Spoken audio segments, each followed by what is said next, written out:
Kembali lagi bersama saya, Domika Tiffany Loria. Di video kali ini saya akan membacakan resume ilmu sosial budaya dasar bab 5 yang berjudul Manusia, Keragaman, dan Kesederajatan.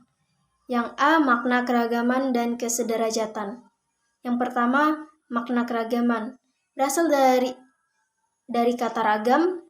Dalam Kamus Besar Bahasa Indonesia, ragam berarti tingkah laku, ulah, macam, jenis, lagu, musik, langgam, warna, corak, dan ragi. Sedangkan keragaman sendiri berarti yang pertama perihal berjenis-jenis atau beragam-ragam, yang kedua keadaan beragam-ragam. Ragam juga dapat diartikan bersatu hati, rukun, sehingga keragaman berarti kerukunan. Yang kedua, makna kesederajatan. Kesederajatan berasal dari kata derajat dalam KBBI. Derajat berarti yang pertama tingkatan, martabat, dan pangkat. Yang kedua, gelar yang diberikan oleh perguruan tinggi kepada mahasiswa yang telah lulus ujian. Sederajat berarti sama tingkatnya, dan kesederajatan berarti perihal kesamaan tingkat. Yang B, unsur-unsur keragaman dalam masyarakat Indonesia. Yang pertama, suku, bangsa, dan ras. Yang kedua, agama dan keyakinan. Yang ketiga, ideologi dan politik ideologi.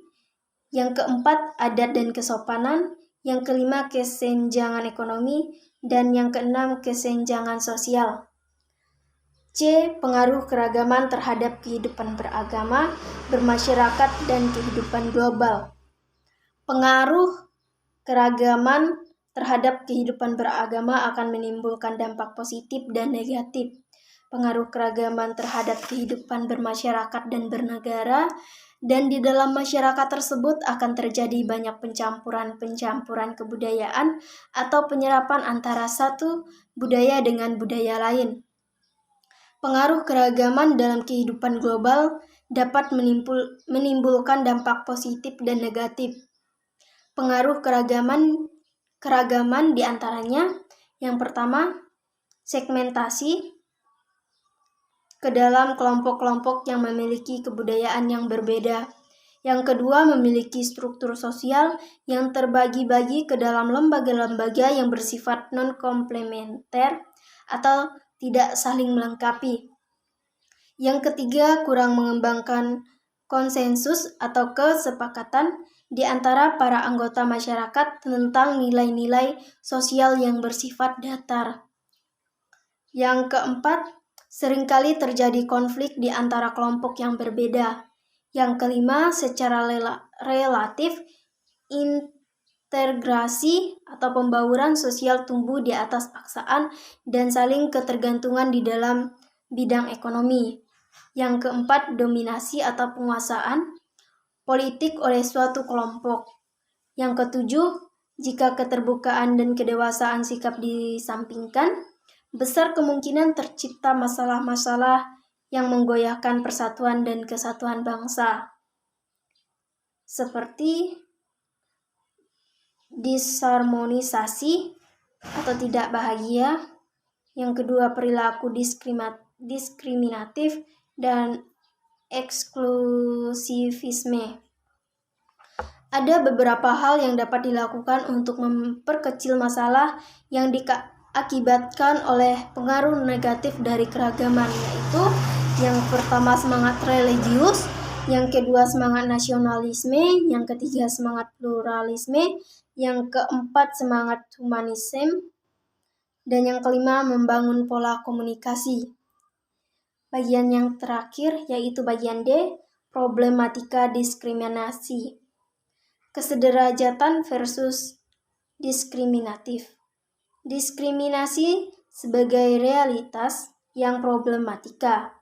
Persaingan, tekanan atau intimidasi, dan ketidakberdayaan sebagai faktor terjadinya diskriminasi sosial.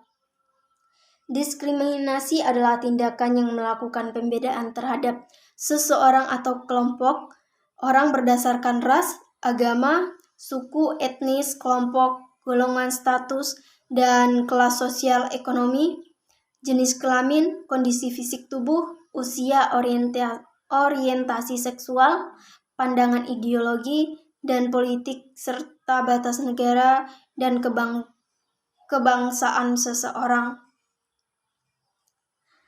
Pasal 281 ayat 2 Undang-Undang Dasar Negara Kesatuan Republik Indonesia tahun 1945 telah menegaskan bahwa setiap orang berhak bebas dari perlakuan yang bersifat diskriminatif atas dasar apapun dan berhak mendapatkan perlindungan terhadap perlakuan yang bersifat diskriminatif itu.